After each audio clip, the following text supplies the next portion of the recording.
I revisited this skeleton.html page, which has actually four different external style sheets: 1.css, 2.css, 3.css, and 4.css.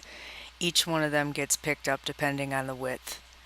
Right now you're looking at, let's see, right now you're looking at 1.css in Chrome. As I pull it out, when it changes, there's 2.css, there's 3.css, and there's 4.css. So four slightly different style sheets, and you see how it stretches in Chrome. Here's Mozilla Firefox. This is at the widest.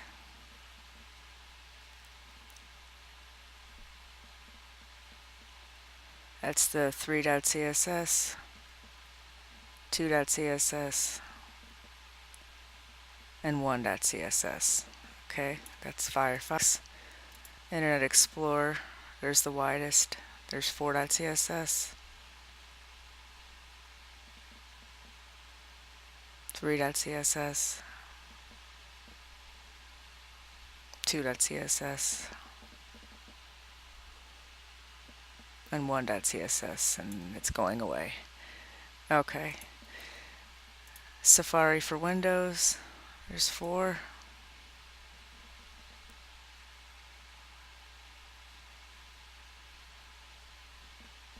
Three, 2, and 1. And here's Opera. 4, 3, 2, and it won't go any more narrow, so Opera won't pick up anything more narrow than this. Okay, so there's the 5 different browsers, and you can see that there's gaps here and there. It's a little bit different in each browser, but it's, whoops, I already got it up. No, I don't.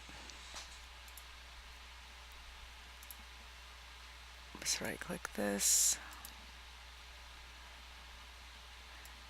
Anyway, there's so many different ways to style it. It's kind of generic the way I was styling it, but let me give you the picture of the skeleton.html, and you could play with it yourself and create your own styles. HTML head. This first link will pick up style 1.css if the screen is between 1 pixel and 400 pixels. This link will pick up 2.css if the screen is between 401 pixels and 600 pixels. This third one will pick up 3.css if the screen is between 601 pixels and 800 pixels. And this will pick up 4.css if the screen is between 801 pixels and 2000 pixels. There's the end of the head, there's the body. In the body I have a div ID of wrap, and that basically goes all the way to the end of the page. So you have end div, end body, end HTML. So that's basically wrapping everything. So in these different CSS style sheets, we're going to have a style for body. We're going to have a style for ID wrap, so it's going to be pound wrap. We're going to have one for pound nav. And in this ID of nav has a couple things in it.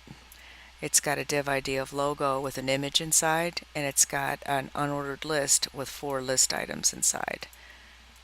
That's what the ID of nav is. So in our CSS style sheets, we have to style pound nav, pound logo, IMG tag we're going to give a style. We're going to give a style to the UL tag and the style to the LI tag. And to each one of these little content sections, pound content 1, pound content 2, pound content 3, and pound content 4. We'll have styles for those. Okay, and that's all that you have for skeleton.html. For 1.css, I'm going to highlight as much of the page as possible, and then you can copy it and paste it, and then I'm going to move on because I want to get through all of this as quickly as possible. Then you'll have the template to practice and add whatever you want in the content areas and practice with the different styles whenever you feel like it. So I'm going to highlight the body and the img tag in 1.css. So from 1 to 14. Pause it. Alright, now if you have finished, I'm moving on.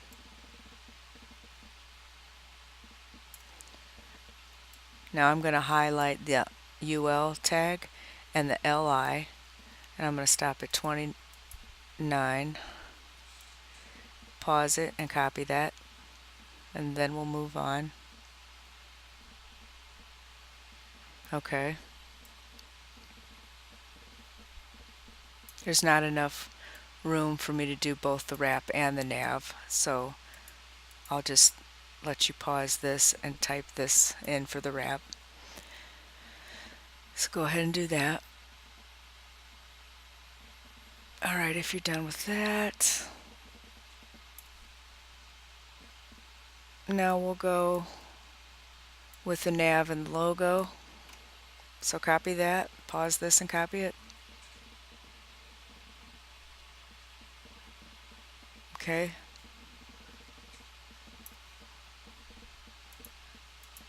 And the next ones you can do are these. You got content 1 and content 2. These are the styles that they share. And then for this content 1, this is style exclusive to content 1. So pause this and type it up.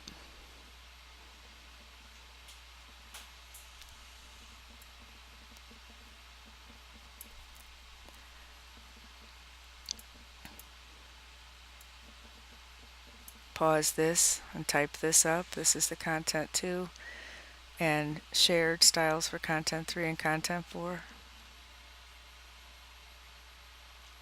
Alright, if you're done,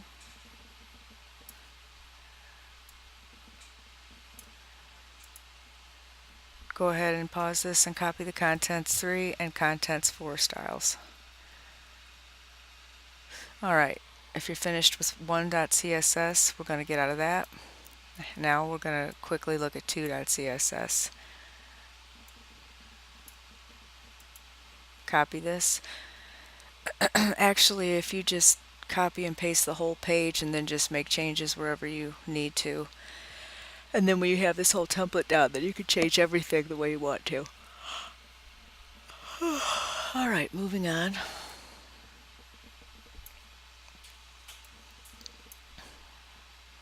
Pause it and copy this. Alright, if you're done, we're going to move on. Pause and copy this. Alright, I'm moving on.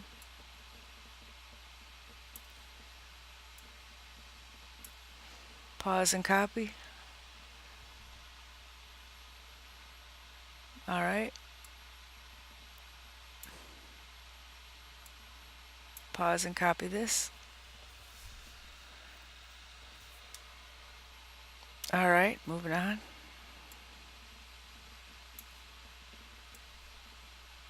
Pause and copy. Content 2 and the shared styles for content 3 and content 4. Alright. Last but not least, copy content 3 and copy content 4.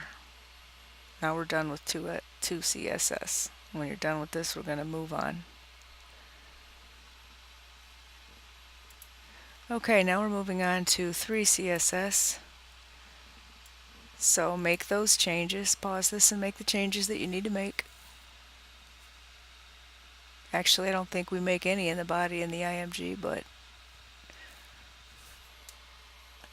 alright, next.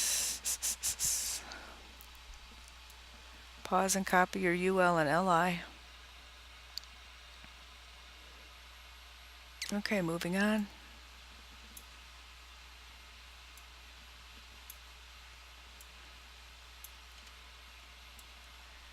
Pause and copy wrap.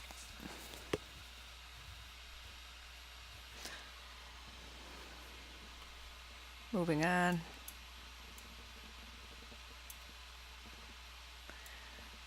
Pause and copy your nav and your logo.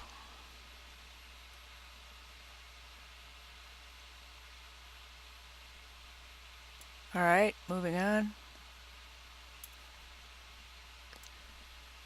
Pause and copy your Content 1 and Content 2 shared styles and your Content 1 unique style. Alright. Pause and copy your Content 2 and your shared styles for 3 and 4. Alright, moving on. Finally, pause and copy Content 3 and Content 4. Okay, if you're finished with that, we're going to move on to Style 4. Here's the 4 CSS. Pause and copy your body and your image tag. Alrighty. Now, pause and copy your UL and your LI. If you're finished with that, pause and copy your wrap. And if you're done with that,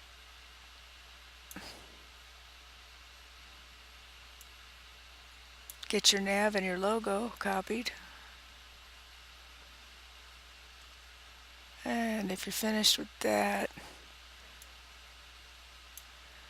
get your shared style for Content 1, 2, 3, and 4, and your exclusive style for Content 1.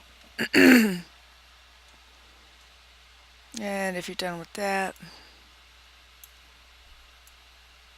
get your Content 2 and Content 3 styles. And finally, copy your Content 4 style. Okay, so when you copy all these and you test it in your browsers, hopefully your results will be similar to this.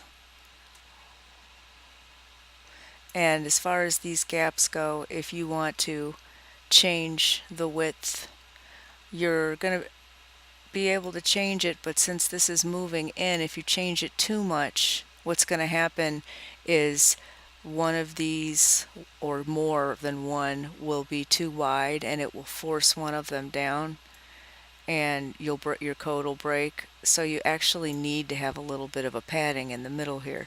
Now as you see here, what's in the middle is black, so it's not as obvious.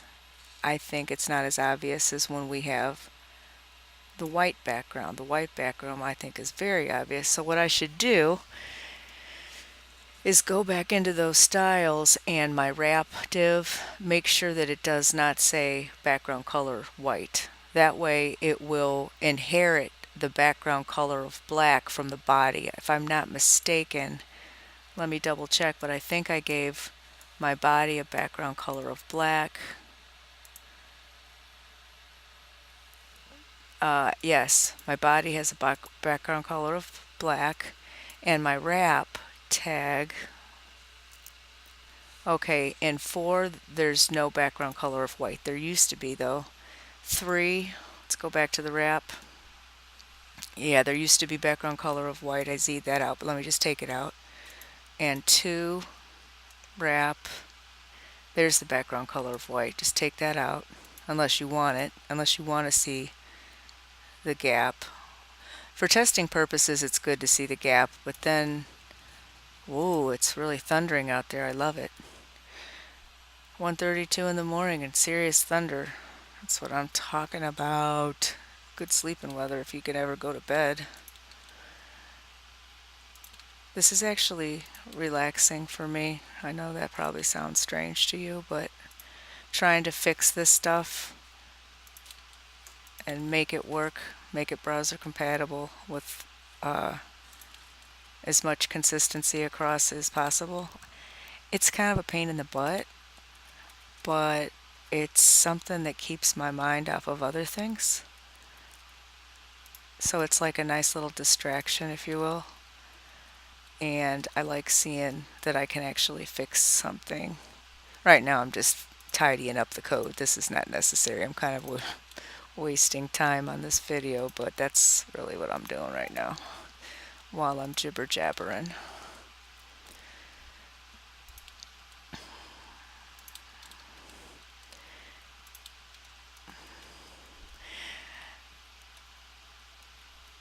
Okay. So now, see what I mean? When you don't have the gaps being a bright white, it's a little less offensive to your eyes, I think. I mean, it's still a gap, but since you have to have some percentages and stretchability factor, you can't crank unless you were to have a lot more CSS style sheets. You can go from here to here, and then when there's that much gap, have it latch onto another style sheet. Then when you go from here to here, another and another and another. And I've got 4 style sheets. That's all I'm dealing with right now. I'm not going to make 10 style sheets for this particular issue. Okay, so that's a wrap.